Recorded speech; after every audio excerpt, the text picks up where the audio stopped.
राम। शंखनाद में आपका स्वागत है। सुप्रीम कोर्ट ने कावड़ रूट पर दुकानों की नेम प्लेट लगाने के निर्देश पर स्टे लगा दिया। इस पर सोशल मीडिया पर जश्न भी मन गया, खूब सारे ट्वीट और पोस्ट हो गए। लेकिन सड़कों पर क्या होगा? जिन दुकानों ने सड़कों पर अब अपना नाम बदल लिया है, क्या वो उसे हटा पाएंगे? क्या अपना नेम प्लेट और बोर्ड हटा पाएंगे वहां से? क्या जो सुप्रीम कोर्ट ने स्टे लगाया है वो स्टे क्या पुलिस पर स्टे लगा पाएगा? पुलिस को कानून का पालन करवाने से रोक पाएगा? क्योंकि आप देखिए, कल से लेकर आज तक जब से सुप्रीम कोर्ट ने स्टे लगाया है, न यूपी सरकार, न उत्तराखंड, न मध्य प्रदेश की सरकार ने एक शब्द बोला है। उन्होंने ये भी नहीं बोला कि हाँ, हम नोटिस का जवाब देंगे। वैसे तो 26 जुलाई को उनको जवाब देना है, नोटिस गया है तो जवाब देंगे ही, लेकिन कोई बयान नहीं आया। न ये कहा कि सुप्रीम कोर्ट ने आदेश दिया है उसका पालन करवाएंगे। एकदम सन्नाटा है, चुप्पी है, कोई कुछ नहीं कह रहा है। और इस चुप्पी की एक वजह है। ऐसा नहीं है कि सरकार बैकफुट पर है। इस चुप्पी की वजह यह है कि ना कोई लिखित आदेश था और ना कोई लिखित आदेश खारिज हुआ है। ये आप इस बात को समझिए कि कल कोर्ट में हुआ क्या है, कि यह सरकार के दिमाग में क्या है, और कोर्ट में जो कल हिंदू विरोधी लोग जो याचिका लेकर गए थे, उनकी याचिका में क्या क्या कमियां थी और जिस कारण सुप्रीम कोर्ट के भी हाथ बंद गए। हाँ, स्टे लगा दिया जो कि जल्दबाजी में है, क्योंकि दूसरे पक्ष को सुना नहीं गया और सरकार का आदेश है। कोई लॉ एंड ऑर्डर की सिचुएशन नहीं बन रही थी कि दंगा फसाद हो गया था तो आपको ये आदेश रद्द करना ही था। सरकार का निर्देश है, आप पक्ष पूछ सकते थे, लेकिन स्टे लगा दिया। सुप्रीम कोर्ट है, उनकी मर्जी है जज साहब की। लेकिन उसके बावजूद भी उन्हें एक ऐसी बात कहनी पड़ी कि जो सरकार को एक मौका देती है, जो सरकार के लिए एक रास्ता खुला रखती है। और कोर्ट ने क्या कहा? देखिए, हुआ ये कि ये जो निर्देश दिया गया यूपी सरकार की तरफ से, इसकी शुरुआत हुई मुजफ्फरनगर में। जब पहली बार ये आदेश दिया वो लिखित था। उसके बाद जब ये बोला गया कि नहीं, वॉलेंटरली इसे करना है, वो आदेश लिखित में आए। लेकिन जब सीएम योगी ने ये आदेश दिया तो वो लिखित में नहीं था, वो मौखिक आदेश था कि हाँ, इस नियम का पूरे प्रदेश में, पूरे कावड़ रूट में पालन कराया जाए। और ये नियम क्या है? ये नियम है खाद्य सुरक्षा एवं मानक अधिनियम 2006 और दूसरा है पथ विक्रेता अधिनियम 2014। इन दोनों के तहत जो दुकानदार है उसे अपने बोर्ड पर अपना लाइसेंस नंबर लगाना होता है, लाइसेंस सर्टिफिकेट लगाना होता है। और वो सर्टिफिकेट, उसमें क्या क्या होता है? इस दुकानदार का नाम, असली नाम, उसकी तस्वीर और लाइसेंस नंबर, उसे इस तरह लगाना होता है कि ये सबको दिख जाए। अब इस आदेश को सख्ती से पालन कराने का निर्देश दिया गया कावड़ यात्रा के दौरान। कोई नया कानून नहीं बनाया गया, ये पुराने ही कानून को बस कहा गया कि आप सख्ती से पालन करें। और सुप्रीम कोर्ट ने जब अभिषेक मनु सिंघवी और ये जो हिंदू विरोधी महुआ मोइत्रा, आकार पटेल, अपूर्वानंद, ये लोग गए हुए थे, इनसे पूछा, सिंघवी से पूछा कि भाई कोई लिखित आदेश है, कोई आधिकारिक आदेश है? तो सिंघवी की चुप्पी सध गई। उन्होंने कहा कि नहीं भाई, पहले वाले का तो लिखित आदेश है मुजफ्फरनगर का, लेकिन जो यूपी के सीएम ने बोला है वो कैमोफ्लेज है, यानी कि वो एक छद्म आदेश है, वो कोई लिखित रूप में नहीं है, वो बोला गया है, वो बस पुलिस कर्मियों को, जो अधिकारी है, उनको निर्देश दिया गया है। अब कोर्ट यहाँ पर फंस जाता है कि कोई अगर लिखित में नहीं आया है तो उसे आप खारिज नहीं कर सकते, उसके लिए आपको लिखित आदेश चाहिए। यूपी से, उत्तराखंड, मध्य प्रदेश से ये मांगा गया है, इसीलिए उनका पक्ष भी रखने को नोटिस देके पूछा गया है। इसीलिए सुप्रीम कोर्ट ने ये कहा, इस पर स्टे तो लगता है, लेकिन जो खाद्य सुरक्षा एवं मानक अधिनियम है और दूसरा पथ विक्रेता अधिनियम है, उसकी जो सक्षम प्राधिकरण है, जो कॉम्पिटेंट अथॉरिटी है, वो इसके लिए इसके तहत आदेश जारी कर सकती है। यानी कि जो FSSAI है, जो कि खाद्य सुरक्षा और मानकों का ध्यान रखती है, वो डिपार्टमेंट चाहे तो ये लाइसेंस वाला नियम इसे लागू करा सकता है। वो इसके लिए कोई आदेश जारी कर सकता है, जांच भी कर सकता है कि किसी ने बोर्ड पर सही लाइसेंस, सही नाम लिखा है कि नहीं, उनके तहत ये आता है। और सिर्फ पुलिस ये नहीं कर सकती, क्योंकि पुलिस महकमे का काम नहीं है। और अगर पुलिस महकमे से करवाना चाहती है सरकार, तो सही कानून के तहत उसको आदेश देना होगा और उस पर आगे चर्चा होगी कोर्ट में। तो मामला यहाँ तक है कि पुलिस को इस नियम को लागू कराने से रोक दिया है। लेकिन जो दूसरी अथॉरिटीज हैं, FSSAI का नियम ये साफ कहता है कि जो दुकानदार है उसे अपने बोर्ड पर ये लिखना होगा कि उसका लाइसेंस क्या है, ये चिपकाना होगा उसे, और नहीं चिपकाता है तो उस पर जुर्माना लगेगा, लाखों का जुर्माना है। जो छोटे विक्रेता है उन्हें अपना पंजीकरण दिखाना होगा, क्योंकि उनको लाइसेंस नहीं लेना होता, उन्हें पंजीकरण दिखाना होता है, तो वो अपना पंजीकरण लगाए, उसमें भी नाम और नंबर होता है। तो कोर्ट से एक ये रास्ता सरकार के लिए निकलता है, इसलिए सरकार चुपचाप इस रास्ते को अपना रही है, इसलिए इस पर कोई बात नहीं की गई। सीधे 26 जुलाई को जवाब दिया जाएगा। अब आप दूसरी वजह समझिए। दूसरी वजह है पुलिस। क्या पुलिस को कोई कानून पालन कराने का सिर्फ एक ही तरीका होता है?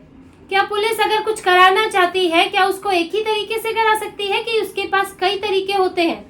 अब आप इस एक उदाहरण से समझिए कि जो गैंगस्टर के घर पर बुलडोजर चले, ऐसा तो नहीं है कि वो बुलडोजर इसलिए चले कि उन्होंने किसी की हत्या की थी, कि वो ड्रग्स के मामले में थे, कि वो इस तरह का कारोबार गलत अवैध धंधा करते थे, इसलिए बुलडोजर नहीं चला।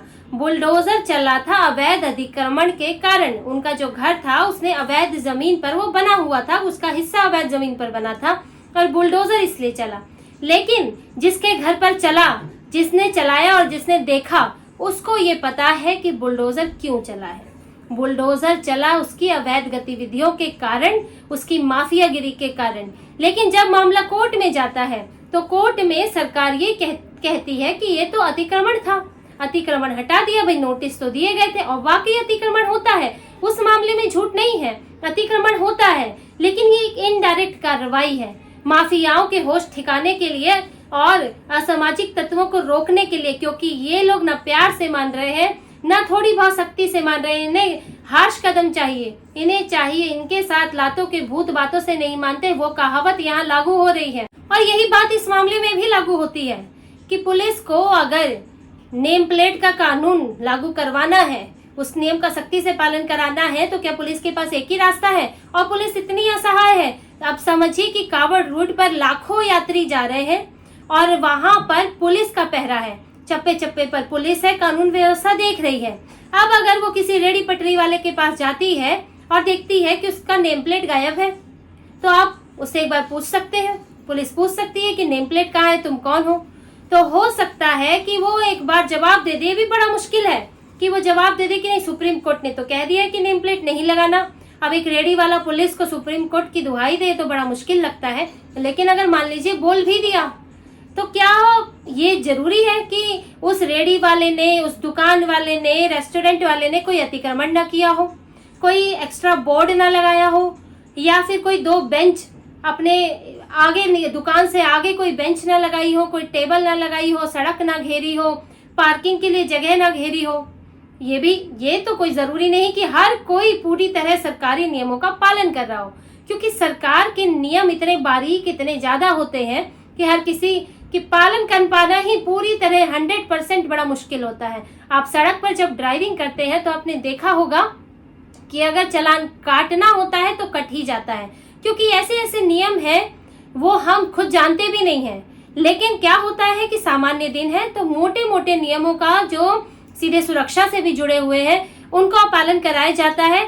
हर छोटी चीज के लिए जनता को परेशान नहीं किया जाता है। लेकिन अगर कोई कानून व्यवस्था को आंखें दिखाने लगे, अगर कोई जानबूझकर नियमों को तोड़ रहा है और दूसरे हथकंडे अपना रहा है, तो उसको सबक सिखाने के लिए फिर कानून की बारीकियों का इस्तेमाल होता है। और इसमें भी कानून की बारीकियों का इस्तेमाल हो सकता है, क्योंकि हम सब जानते हैं कि ये रेडी पटरी दुकानदार वाले कोई ना कोई कमियां रहती हैं। हाइजीन की समस्या हो सकती है।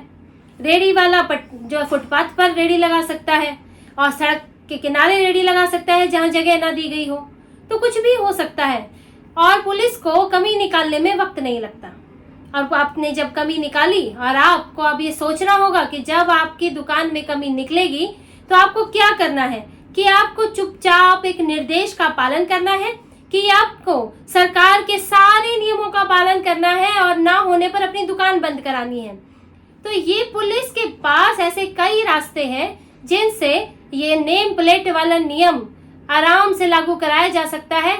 और योगी सरकार इसीलिए चुपचाप मुस्कुराते हुए देख रही है कि ठीक है, सुप्रीम कोर्ट की मेहरबानियां हैं, क्योंकि सुप्रीम कोर्ट तो सरकार के हिसाब से चलता नहीं है। दोनों अलग अलग संस्थाएं हैं, अपने अपने अनुसार काम करती हैं। हाँ, ये लगता जरूर है कि हिंदू विरोधियों का सुप्रीम कोर्ट पर कुछ ज्यादा ही प्रभाव है, ताकि वो तुरंत जाते हैं फैसले लेने और फैसला हो जाता है, दूसरा पक्ष सुना भी नहीं जाता है। तो लेकिन फिर भी सरकारें जो है इस वक्त मुस्कुराते हुए देख रही हैं कि ठीक है, स्टे लगाया है, लगाने दीजिए, लेकिन यूपी का नियम कानून तो हमारा है। क्या हर एक दुकानदार सुप्रीम कोर्ट दौड़ेगा? क्या अभिषेक मनु सिंह भी सड़क पर घूम घूम कर देखेंगे कि दुकानदारों ने नेम प्लेट लगाई है कि हटा दी है? मुसलमान के दुकानदार क्या कर रहे हैं? क्या आकार पटेल जाएंगे? क्या महुआ मोइत्रा जाएंगी? इन लोगों ने तो वाहवाही लूट ली। अभिषेक मनु सिंह भी कांग्रेस की तरफ से, महुआ मोइत्रा टीएमसी की तरफ से। इन्होंने तो पूरा होड़ दिखा दी कि हम मुसलमानों के रहनुमा हैं, हम देखिए दौड़ दौड़ के कोर्ट चले गए आपके लिए। लेकिन इसके बाद ये लोग बैठ जाएंगे, क्योंकि सड़क पर मैनेजमेंट इन्हें नहीं करना है, वो पुलिस को करना है। हर दिन, हर पल, हर घंटे की बात होती है कि पुलिस को एक एक चीज की निगरानी करनी होती है, पुलिस को पूरी कानून व्यवस्था देखनी होती है। और ये पुलिस के हाथ में उस वक्त होता है कि एक दुकान पर वो क्या कर रही है, कैसे क्या नियम लागू करवा रही है, और इसके सब दुकानदार जानते हैं। इसीलिए कावड़ रूट पर अब ये बहुत कम ही होंगे जिन्होंने अपनी दुकान से नेम प्लेट हटा दिया, क्योंकि उन्हें पता है कि व्यवस्था अगर, कानून अगर कुछ चाहेगा तो लागू करवा ही लेगा, चाहे सुप्रीम कोर्ट स्टे लगा दे, चाहे सुप्रीम कोर्ट कोई और आदेश दे दे। लेकिन अभी जो कहा गया है वो कहा गया है, क्योंकि सीएम योगी की तरफ से जो मौखिक आदेश आया था वो खारिज नहीं हुआ है। वो नहीं कहा गया कि ठीक है सुप्रीम कोर्ट ने स्टे लगा दिया है तो इस कानून का, इस निर्देश का पालन नहीं होगा। वो आदेश दिया गया था, वो आदेश अब भी है और वो आदेश लागू रहेगा। और रेडी पटरी इन दुकान वालों को कावड़ियों की आस्था का ध्यान रखना होगा और अपनी दुकानों के असली नाम बताने ही होंगे। उन्हें बताना होगा कि वो कहाँ खाने जा रहे हैं, फिर ये उनके ऊपर होगा कि वो वहाँ खाए या नहीं खाएं। और हर दुकानदार को इस नियम का पालन करना ही होगा। अगर नहीं करते हैं तो कार्रवाई होगी, पुलिस कार्रवाई करेगी, अब डायरेक्ट नहीं तो इनडायरेक्ट कार्रवाई करेगी। तो इसी तरह की और खबरें और विश्लेषण आपके लिए लाते रहेंगे। हमसे जुड़े रहिए, सब्सक्राइब कीजिए, कमेंट कीजिए। बहुत बहुत धन्यवाद। जय श्री राम।